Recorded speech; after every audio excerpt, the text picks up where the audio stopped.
I'm actually going to start the way I start teaching contracts, which is the end, right? I start with remedies. And so I'm going to start with a little bit about how we grade, or how I grade. And I'll be curious to hear, actually, because I think there are some similarities and some differences, although I think we're all basically going for the same kind of thing, right? So the way that I grade, I try to be fairly systematic. So I break it down into your favorite new four-letter word, right? IRAC. So when I go through and I give a point for spotting the issue, and I give you a point for reciting the rule, and then I give a point for each point of analysis, which I think of as the application of a rule, or the application of a fact to the rule in a way that pushes the outcome one way or the other, right? And like I said, I think you'll see that that people do things differently, although they're all looking for something at least fairly similar. I said IRAC, and I really should say IRA, right? So I don't give points for conclusions. So, and I think that, and again, I'm not sure everyone will follow the same practice, but I like to say that, I like to reiterate it, because again, one point I do think is common among most faculty members is that we're not really looking for the answer in terms of outcome, right? We're not looking for outcomes. We're looking for you to apply the rules that we've been talking about through the semester. And so, all of these are tests of application as opposed to recitation or regurgitation of rules. And I'll tell you the same thing I tell every class I teach. You're all very smart, right? You're all here at the University of Virginia, which is a wonderful law school. It's a very hard law school to get into. You're all quite smart. Most of you will know the rules. I don't have a lot of circumstances where I pick up a test and I go, oh, wow, they just didn't know the rules. It happens. It doesn't happen very often. So the way that you're going to distinguish yourself is in your ability to apply those rules. And that works with regard both to spotting the issues, and you spot the issue by really understanding and being able to use the rule, which is why I'm not a big believer in study guides, which will tell you what the rule is. They'll tell you the rule over and over and over again, and you can make flashcards and tell yourself the rule over and over and over again. But by and large, at least in terms of, by my experience, most of you will know the rules. So the question then is, how well do you really know the rule, right? Can you sort of feel your way through the rule and into applying it and really make it work? And that kind of sort of deeper knowledge and understanding is what we're looking for, and it comes out both in the ability to spot issues and the ability to find the facts in the question set and the question, right, that apply to those rules. So again, I don't give points for conclusions. I tell everyone I think it's good to have one, because it provides focus and direction for your answer. Again, this might be a little bit of a difference. Almost all of my questions, they tend to be pretty big issue spotters, and I'm looking for both sides, right? I'm not usually asking people to write a brief as they're going, right? Some differences, I think these are definitely going to be differences among faculty members, and so you should ask your professors, right? How they're going to grade and how they're going to approach this problem. It shouldn't be a mystery. It's not a mystery to us. It shouldn't be a mystery to you. We want to be consistent, and we want to be fair. Some people might care about the quality of your writing, right? They really want your answer to flow and and read well. I think that's asking too much, given the situation we put you in. And so I'm just looking for your application, right? And often, better answers are going to flow a little bit more because the student will have figured out the issue and will really be following kind of a logical course through the answer. But again, I think that's something that you should ask about. Case citations are another thing that students ask me about all the time. And again, I think your mileage may vary on this. I think they are great, but not necessary, right? They're great. They will ground the professor in exactly the rule that you're talking about, because you've had, hopefully, a shared experience of that rule in that case. And so I think it's a great way to really anchor someone as you're talking about the answer on the exam. but I don't think they're necessary. I've had fantastic exams that didn't cite case names. For me, again, you should ask. I don't really care if you get it wrong. I'm looking for you to demonstrate your understanding. So if you say Falstaff, right, sort of Paul's graph, or that railroad case with the scales or whatever, like that's all fine with me, other than the fact that I teach contracts. So, but just try to make that communication. And I think we all want you to do well, right? We're not sitting in our offices going, oh, I can't wait for a student to make a particular mistake. That's going to be a lot of fun. So we want you to do well. We want you to be successful. We're going to be trying to find those points that you're making on the exams, and it's a matter of being clear.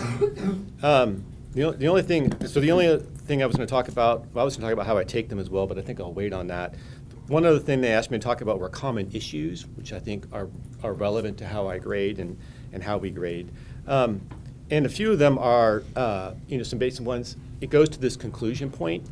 People tend to be conclusory. You want to give the answer, right? This is like I said, I don't give points for the actual conclusion. So this is like a math test where you don't get points for the final answer. So in some math classes, right, you get points for the final answer, but you have to show your work. Here, as far as I'm concerned, you just have to show your work. That's all I'm looking for. And so sometimes, someone will write, well, under the expectation measure, the plaintiff gets $5,000, right? Well, that might be the right answer, but I don't want the answer, right? I want to know what's the rule that you used, what part of the expectation measure did you use in that case, and what are the facts that led you to get there. The other are missed issues, and missed issues I think come up because you will know the rules to the point of being able to recite them and describe them, but you won't know them to the point of being able to use them. And so again, it's sort of the difference between looking at a road map and driving on a road, right?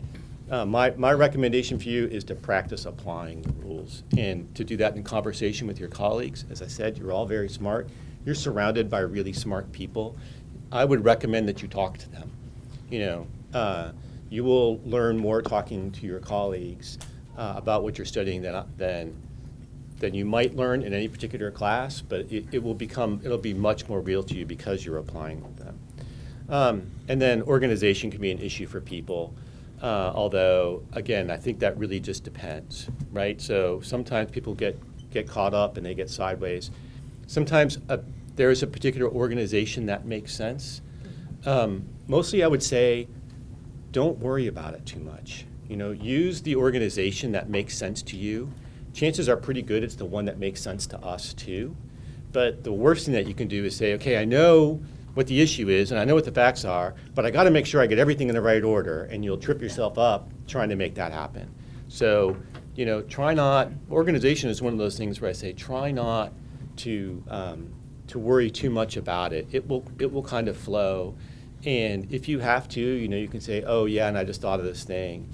That's not the best thing to have happen, because maybe you should have thought of it earlier, but it can be fine, right? It's fine. So, my biggest point about organization is not to worry about it too much.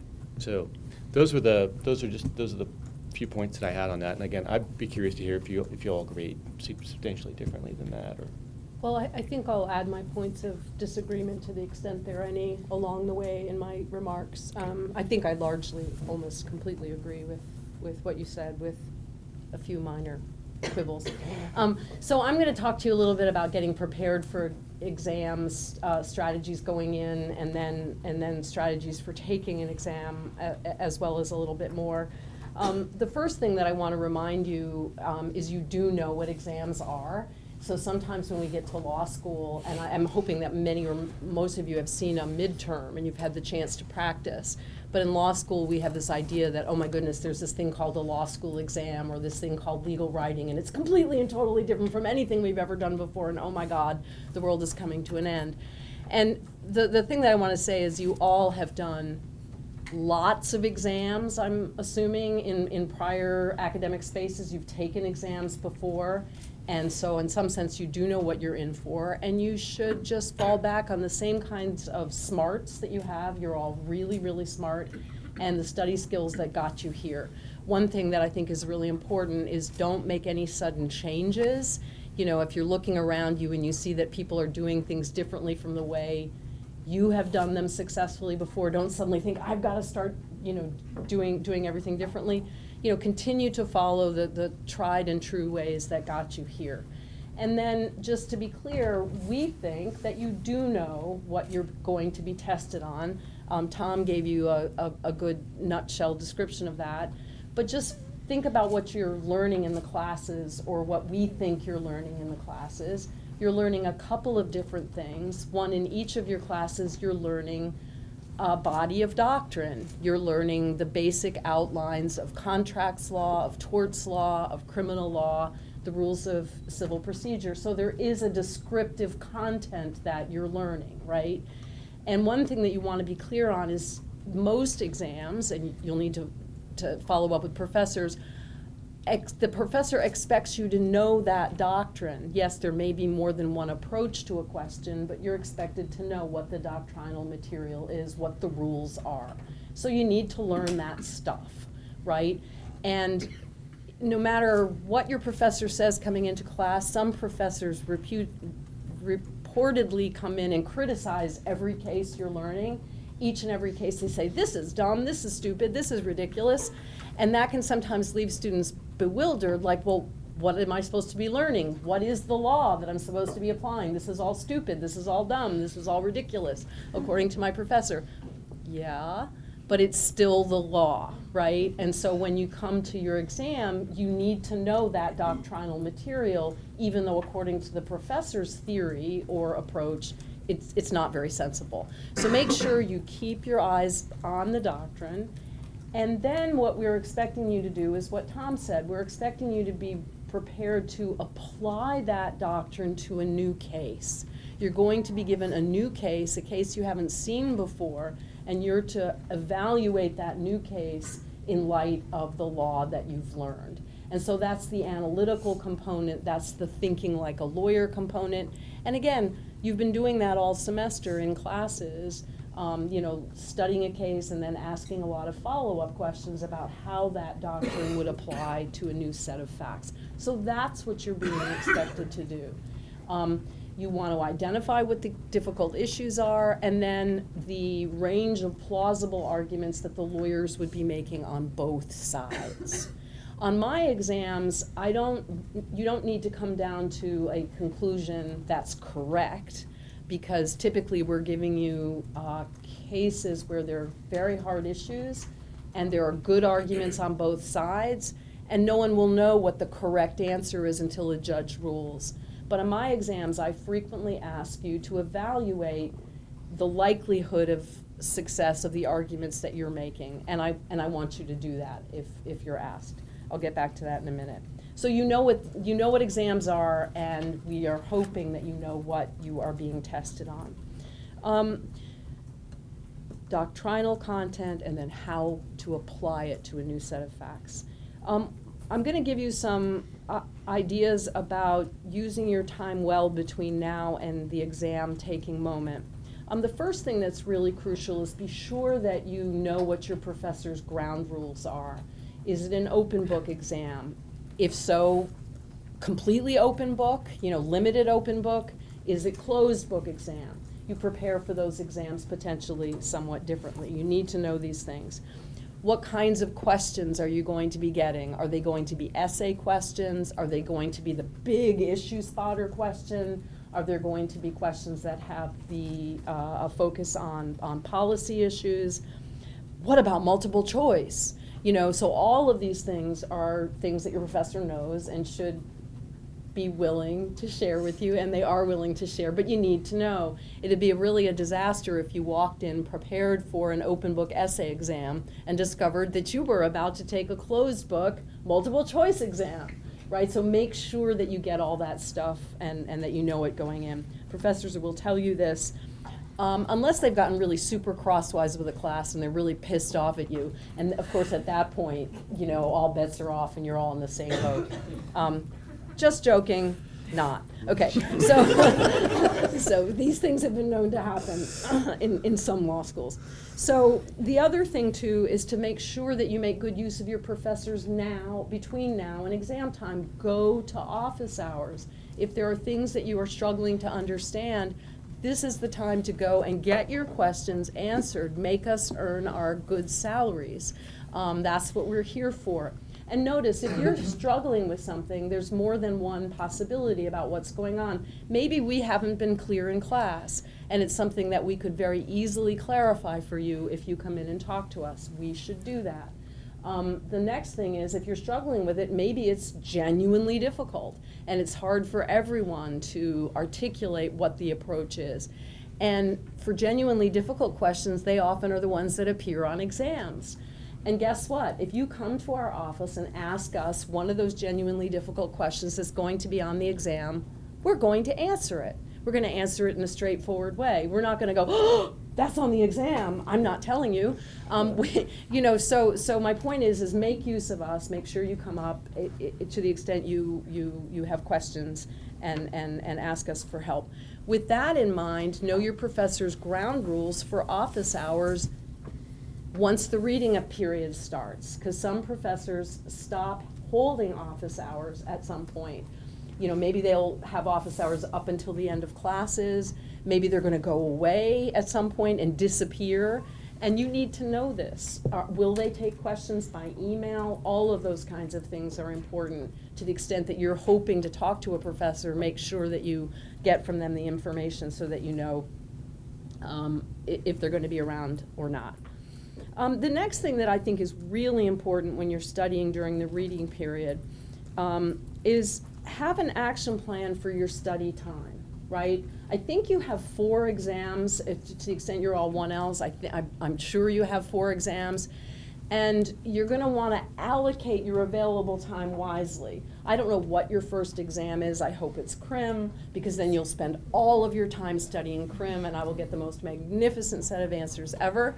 On the other hand, if crim is the last exam, I want you to make sure, and so strike that stupid joke I just made, you have 4 exams. You want to make sure that you're allocating sufficient time to each of them. Don't spend all of your time during the reading period studying for your first exam. That's going to leave you, you're going to come up short with respect to the others.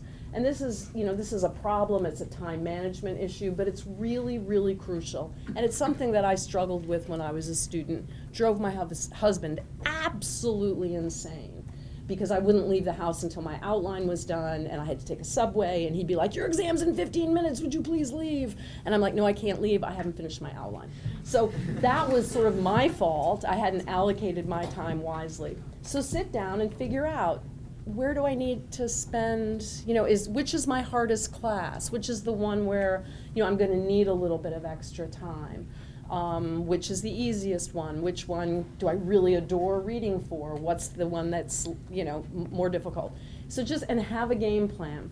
I actually recommend that you think about using half days, maybe even quarter days, in terms of what the time that you're going to want to allocate to each of these exams. You want to build in some downtime, some time for you to rest, and certainly after you take an exam, in the immediate hours after you finish an exam, it's hard to spring right back into study mode. But be mindful that you have more than one and allocate the time among all of them. So let's see what else.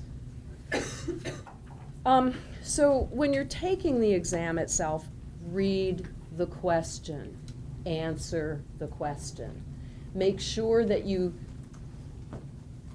have looked at all pages of the question. As Tom said, we're really rooting for you to do well. We hang in there until the last word you've written and do our absolute best to give you every possible point that we can. But sometimes what happens is people don't realize that the statute's on this page. So they'll be reading, in crim law, for example, I'll frequently give a statute that you're supposed to apply, and the students you'll read the case, and then you'll just start falling back on sort of general principles. Well, there's a statute on the next page. Make sure you turn all the pages, is what I'm saying, so that you can avoid that problem. And then also read the question and answer the question. You may be told, spot all the issues. You may be told something quite different. What is the best argument that you can make on behalf of your client, and how likely is that argument to succeed? I'll ask that sort of question. So make sure you're reading the question. Take seriously the role that you've been given.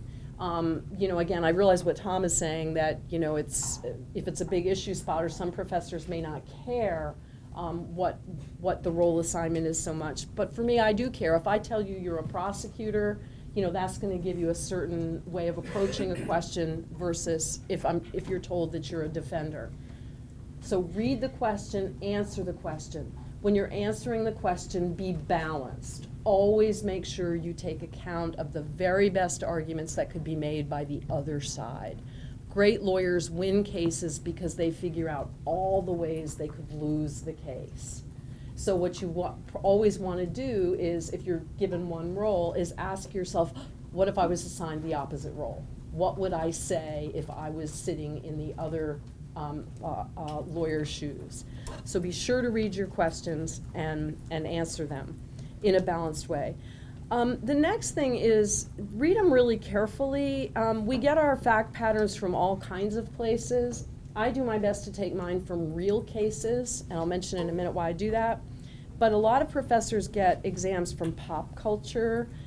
Think TV, movies. When you teach criminal investigation, from Jay-Z songs. There's lots of great stuff out there. High culture. I don't listen to opera, but if I did, I probably could get some crim cases from that. So my point being is, we get these cases that we give you from a lot of different sources, and you may recognize some of them. But even if you do, read the question really carefully. Maybe especially if you do, read the question really carefully, because of course we're going to make changes, right? The Jay-Z song is great, but I need to tinker with it a little bit before I can use it as a successful question. So you want to make sure you read the question it's given, even if you think that you recognize the facts, maybe especially if you think you recognize the facts. The other thing that I was thinking about recently, about lawyering generally and about exams too, having a client is a really important discipline on you and on the way in which you approach a case.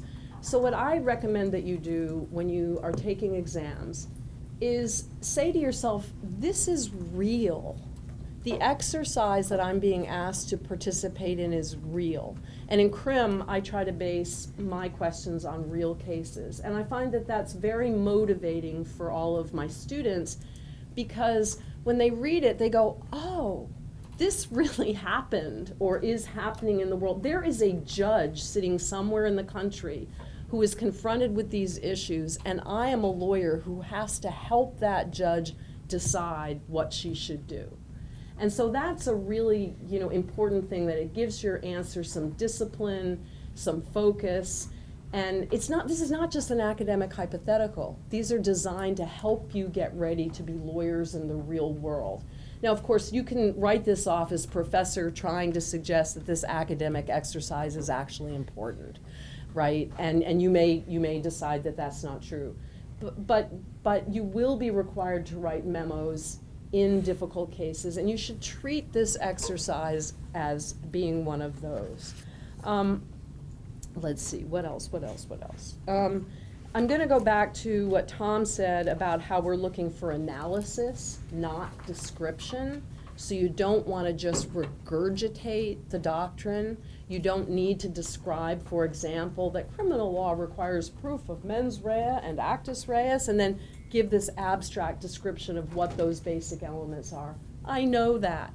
Okay, remember, who is your audience for the question? It's one of your professors, or if you're placed in a role, it's a colleague who has knowledge of this area of the law. So you're talking to someone who knows the law, and you want to help them evaluate and analyze a difficult question. So analyze, don't regurgitate. Do not cut and paste from your outlines. Just don't do it. We spot it immediately. We know when you're doing it, especially when you do it in 3 or 4 questions in a row.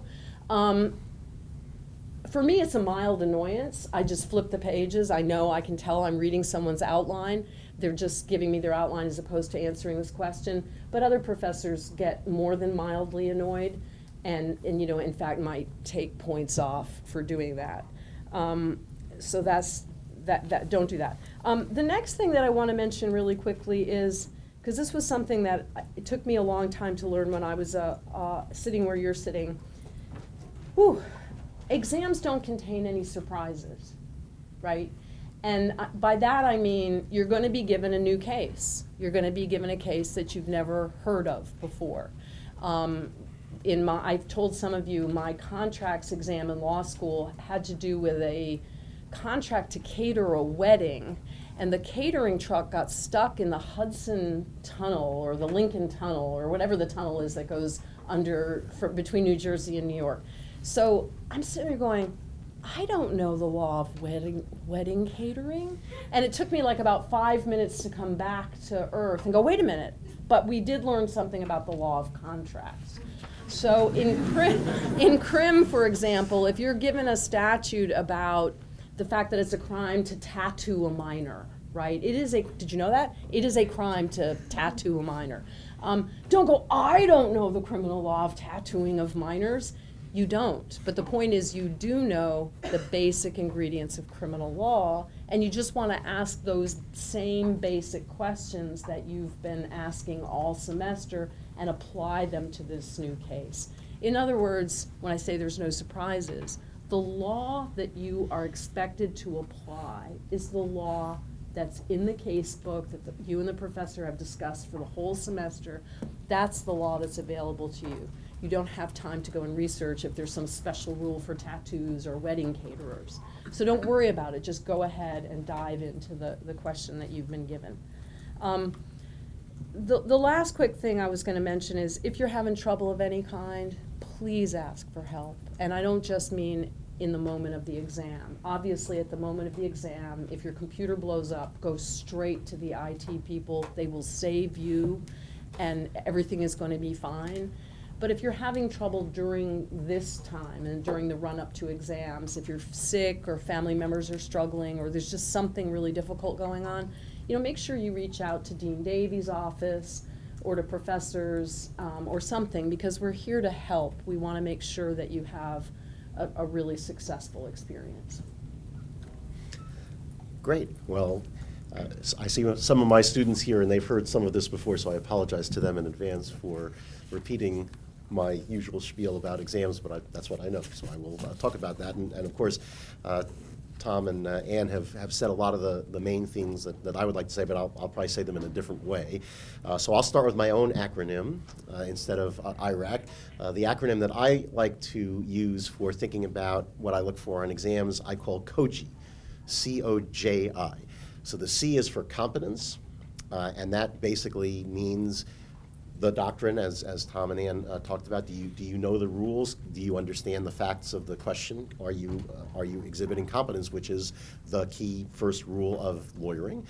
The second O is organization. That's also been mentioned a couple of times. So I agree with Tom that I don't think you have to have a polished piece of writing, but I do think it is helpful to have an organizational structure in the sense that we can follow what it is that you're saying in a certain order that makes sense for the question. There is not one right order necessarily. Sometimes it may make sense to go chronologically. Sometimes it might make sense to go issue by issue or person by person if there are different people who are involved in the fact pattern. So again, what makes sense for you is fine as long as we can follow what you're trying to do. Using headings is fine, with me anyway, to sort of give us some kind of guideline of where you're headed in the question. So that's the organization part. The J is judgment, which in some sense for me is one of the most important skills, and it's something really hasn't been focused on so much, so I want to say a little bit about that. So I tell my students this, but there's a real temptation with anything that you do, and exam taking, and one way in which law exams may be a little bit different than other exams, contrary to Anne's suggestion, is that not completely. I mean, I get the basic idea, but your ordinary psychology is to do what you know, to do what you're comfortable with because you know it the best. And when you see something that you're not familiar with or you're not comfortable with, or you don't feel confident about the answer, you want to avoid that like the plague. And on law exams, you want to reverse your psychology. You want to sort of say, okay, if this is something where it's I'm pretty confident I know what this is or I know what the answer is, you want to say as little about that as possible. And when you see something where you say, oh my gosh, I have no idea what to say about this, you should say, aha, I found it. I found the thing that I need to talk about. So you need to fight your psychology. And find the things where you're not comfortable, because this is really where the skill of lawyering becomes most valuable. Lawyers have to learn to deal with ambiguity. Not everything. There are questions that have pretty straightforward answers, but this is where the difference between good lawyers, outstanding lawyers, and just okay lawyers really shows up in how do you deal with these things where there's some uncertainty. So that's the judgment part. And then imagination, that's the I, the fourth, and that I think goes to what Professor Coughlin was saying a little bit about applying things to new circumstances, that you're not going to see something that's exactly like what you've seen in the cases or in class. And even if you think it's exactly like it, there's going to be some difference that the professor is trying to emphasize and wants you to recognize that difference. So I think those are the things generally that I look for. I want to also go back to and re-emphasize something that Professor Coughlin said about this being real. And I think I completely agree with that. The way I tend to phrase the idea is, when I read an exam, the question I'm really asking is, would I hire you as my lawyer? That's what I'm thinking about. We're asking you to actually start doing law, actually doing the activity of law instead of telling us about it. We want you to start doing it, and that's what we're thinking about. Is this person doing something the way a lawyer would do it? Are they making the kinds of arguments that lawyers would make? Are they using the kinds of language that lawyers would use? And this is, obviously you can't do it in the same way you would do it in a brief because you don't have the time, but it is that kind of skill that we are looking for. So, along with that, one of the other things that I like to tell students, because after seeing exams for a number of years and trying to figure out, what is it that distinguishes the good ones from the not so good ones, and I came up with this, and that is that one way to think about writing a law exam is that everything that you say in an exam should be in the service of an argument. Everything that you do should be, okay, my next argument is this, my next argument is this, and so whether it's stating what the rule is that's relevant to that argument, or stating what the issue is, or stating what the analysis is, it's all in the form of arguments. The first thing that my client would want to argue is this, or the best thing that my client could say in defense of their position is this. And so the more you think about that, the less you will be likely to do what Professor Coughlin said in terms of just reciting a list of cases or a list of rules or even a list of facts. I mean, one of the things that I find somewhat annoying and disappointing is when students just start repeating the facts of the question without making an argument with it. Again, so like Professor Coughlin said about the law, we know the facts. We wrote the facts, so we know what the facts are. What we want you to do is analyze those facts. So I understand sometimes people want to start out by kind of getting the hands going, getting the fingers going, and so you start typing, repeating the facts. But you're not getting anywhere with that. No one's giving you points for correctly restating what the facts are that are on the question. So just get to the analysis part, as Professor Nachbar said. Get to the heart of it. Think in terms of arguments. And I would say that also applies to outlining and we haven't talked about outlines before exams, we can talk about that. But when you make an outline, which I would recommend during an exam, before you start writing, or at least some kind of bullet point list or something that gives you some sense of where you're going with an exam, I would even try to do that to the extent possible in arguments. The first argument is there is no consideration in this case because of the following reason. Even if you, in the most simplified, rudimentary way, if you can think along those lines as opposed to just mens rea or consideration or negligence or something, and that's my first topic, well, what are you saying about that, right? So the more you can actually force yourself to think, here's what my argument is to me. There's no negligence in this case because the person did this. So that's the way you want to think about it, and if you can think about that, everything will kind of flow nicely, and you will get a kind of organization along those lines.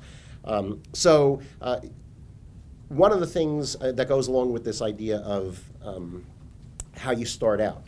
So another thing that I tell my students, and I think it's an important part of legal writing, is you want to start strong. You want to start with your strongest argument. You want to. That's a real important lawyering skill. But also with an exam, you want to start out strong because the way I think about it is I have a kind of internal benefit of the doubt meter. And if I start reading an exam and it looks like someone is just repeating the facts or they're kind of flailing around, then I start thinking, okay, you're losing the benefit of the doubt, which means that later on, when you write something that could be interpreted one way or another way, I may be less likely to give you the benefit of the doubt because I'm not confident. Whereas someone who starts out pretty strong and they're giving me some confidence that they know the basics, they have some kind of organization, and then they say something that's a little bit unclear later on, I'm more inclined to say, oh, I think they know what they were talking about. Now, I can't quantify that. I can't say that it definitely happens in all cases, but I think we're human, and so that is sort of the way we think about these things. If we see something where someone seems to be demonstrating what they're doing and they seem to be competent, we're more naturally likely to give people the favorable benefit of the doubt, in part because we do want you to succeed, as Professor Nachbar said, and we want to try to do that. But if you're not giving us the chance to do that, then we won't be able to do that.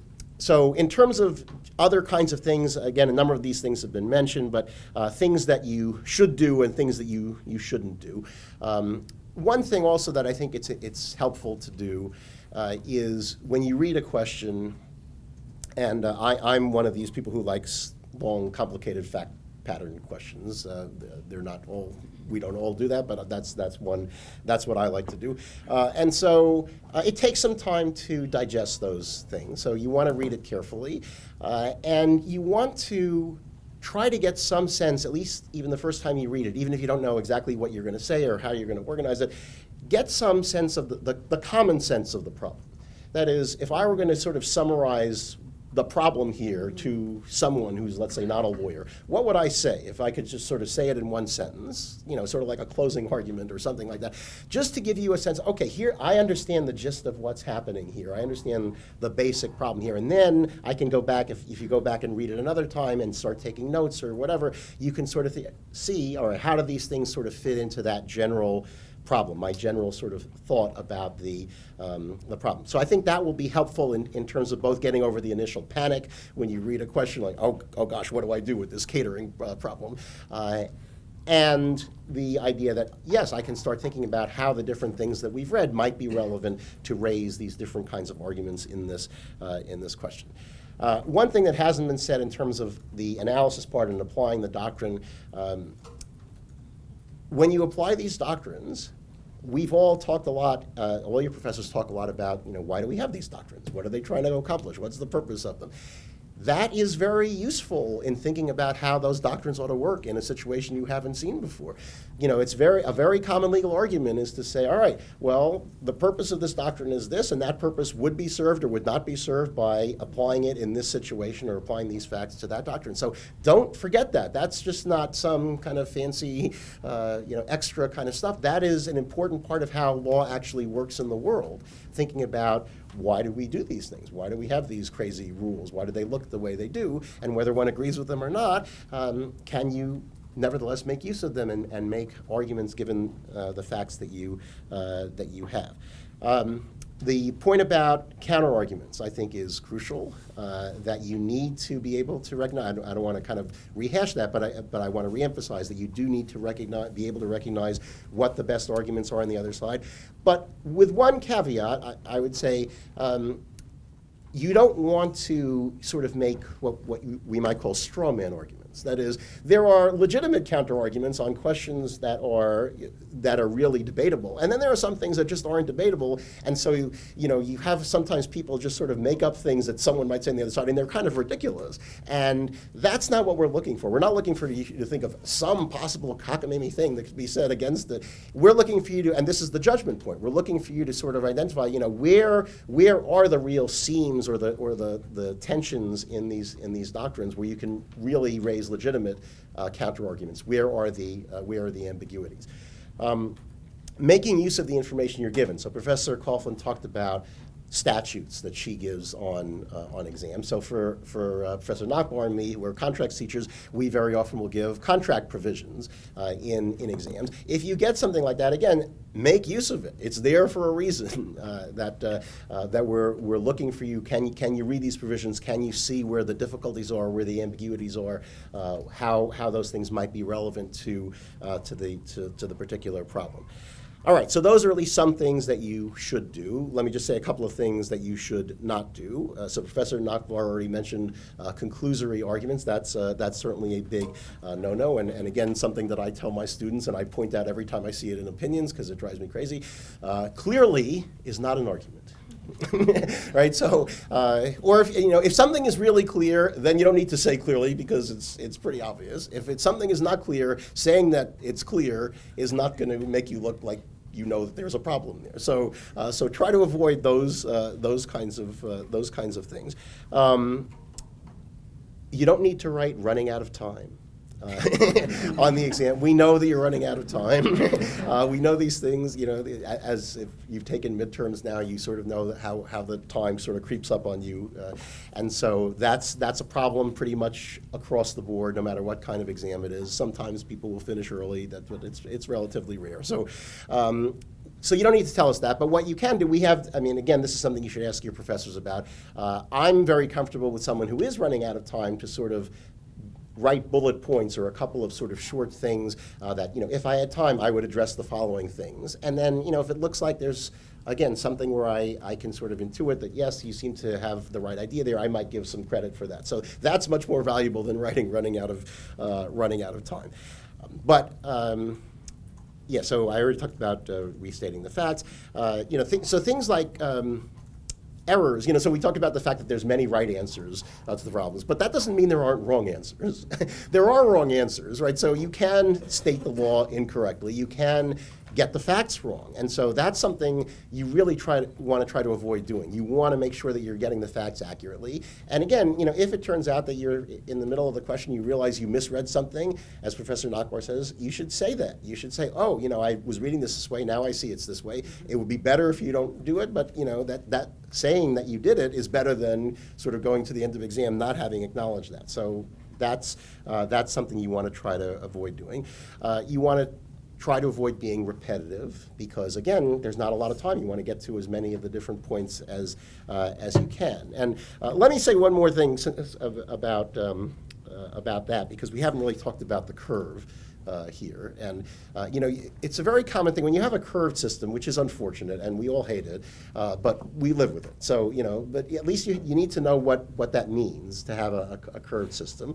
So, of course, what it means is that we're, in some sense, grading you against each other for better or for worse. And so, it's very possible to come out of an exam in a curved system and think you really did well on that exam, and it turns out you don't do as well as you thought because why? Well, everyone else had the same feeling because it was, let's say, a relatively easier exam or something, or you have the opposite feeling, I think I did terribly on that, and then it turns out you did really well. Why? Well, because you did a little bit better than everyone else who also thought it was a hard exam. So the analogy I like to use, there's a game called Boggle. It's one of these word games with cubes in a little box, right? And you shake it up, and then everyone tries to make as many words as they can out of the words in the cubes, right? And how do you get points in Boggle? Well, you don't get many points if everyone has the same word, because if everyone has that word, you all cross it out. Where you get points are if you have words that no one else has. That's where you get the points. So that's sort of what a curved system is like. So when you come up with things that the average person in the class doesn't come up with, then you're going to do a little bit better than that person. That's how the curved system works. So it doesn't mean that you're not really learning the subject if you don't do quite as well as everyone else. And as has already been said, you're all really smart. You're all going to be great lawyers. One of the wonderful things about being at this school is that you can all get great jobs. So the goal here is to be the best lawyer you can be.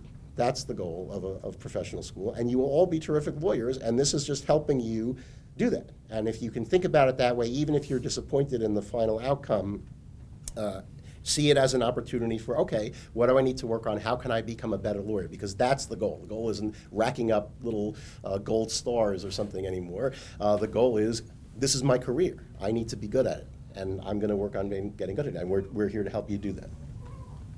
So I'm going to follow up with a couple of quick things. One is on your exams, you frequently will be given time allocations for the questions. You know, you want to take those seriously. You particularly don't want to stick with one question and fail to get to the other two in a timely way, you know, law of diminishing returns. And it can be tough. You might be in the middle of a question, time is running out, you really want to spend more time nailing it down. I think it's important to move on and make sure you get to all of the questions.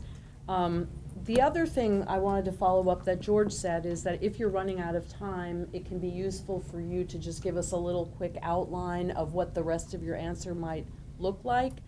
On that front, though, I would be cautious. Sometimes students will give in outline form their answer to every question. In other words, rather than writing out in prose in a memorandum sort of prose style, they'll sort of just outline and give you bullet points. That's typically not a successful approach because reading the outline doesn't provide the analysis. It just sort of spots the issues and gives us some inkling of what you might have said had you said it. So I think that you want to be really careful about that approach. Only do it when you're at the last minute and you think, oh, I have 3 more things to say. Let me just give the bullet points on that front. I agree. Rather than approaching the whole question that way. It just doesn't work. So just very quickly, a couple of things to build upon things that Ann and George said. So outline, absolutely. You know, I used to force myself to take between a quarter and a third of the time to read the question and outline my answer, because I felt like if I didn't have that pre-commitment strategy, I would jump into it. So you need to control your time. Look at the time hacks on look at the time limits on the exam. I will say I don't see students getting the rule wrong too often. Students get the facts wrong all the time. So pay attention to the facts in the question. Building on something that Ann said, take care of yourself. The exams they're hard.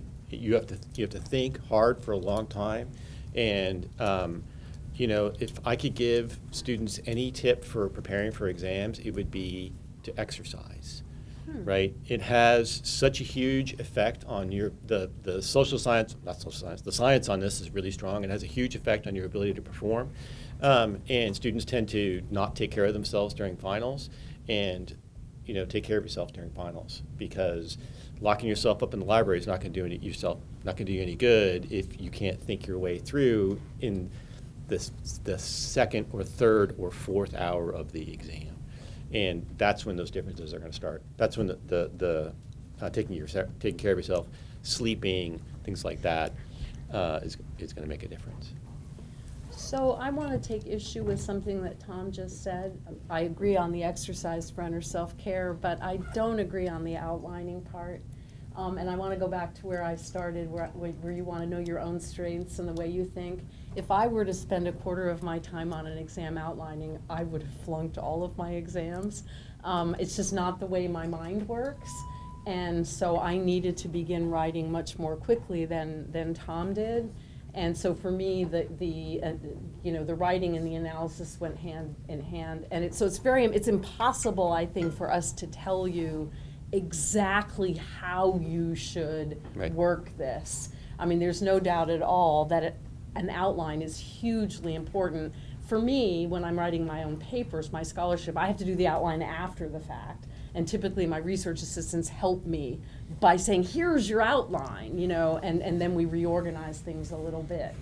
But for me, I needed to jump into writing pretty quickly. Else I wouldn't have gotten it done. And then the one thing that often is I think implicit, but which should be made explicit, is that the more successful exams often are a bit longer. You know, they're you know, as we said, you don't get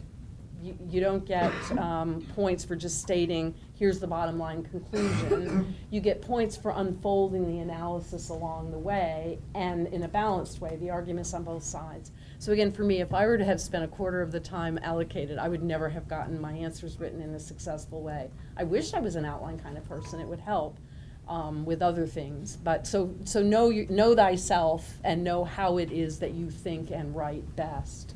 And if outlining's the thing that's good for you, then do it. If you need to start writing more quickly to get the thinking going, I would do that. Yeah, we all wind up approaching these things differently. The one concern that I have with writing is that, just like George said, you have to fight your psychology a little bit. You're going to read the question, you're going to want to start writing right away. And what that'll sometimes do is push students to not pay enough attention to the question. So when I would force myself to slow down, I spent most of that time reading the question, right? I'd read the question and outline it, but I agree with Ann. Whatever, know yourself. So whatever it takes for you to get yourself to slow down and really understand what's happening in the question, then do that. Questions? Yeah, do you want to ask us anything? It's such a small and informal setting. I don't know why.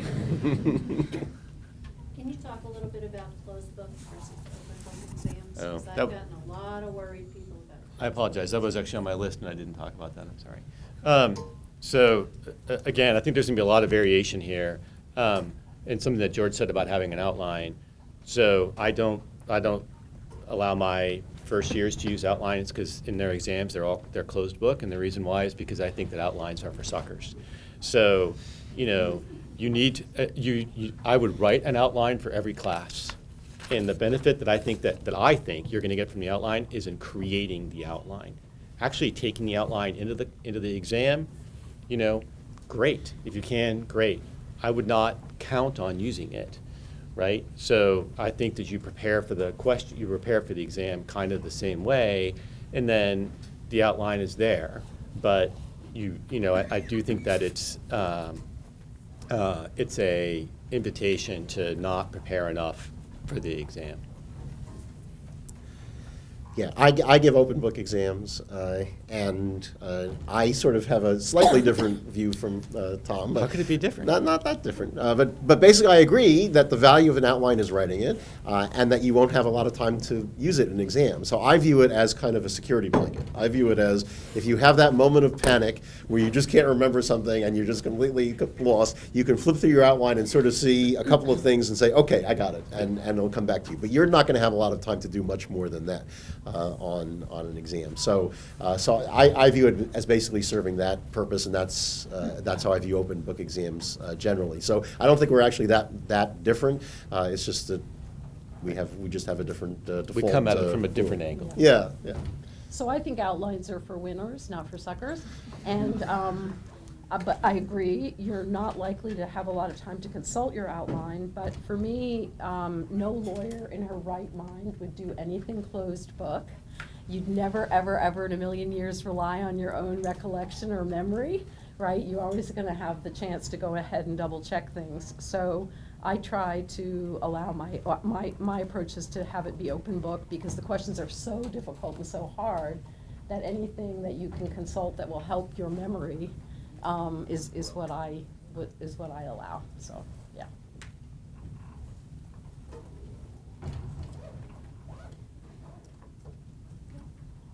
Thank you all I'm for done. coming. I appreciate it. Okay, thanks.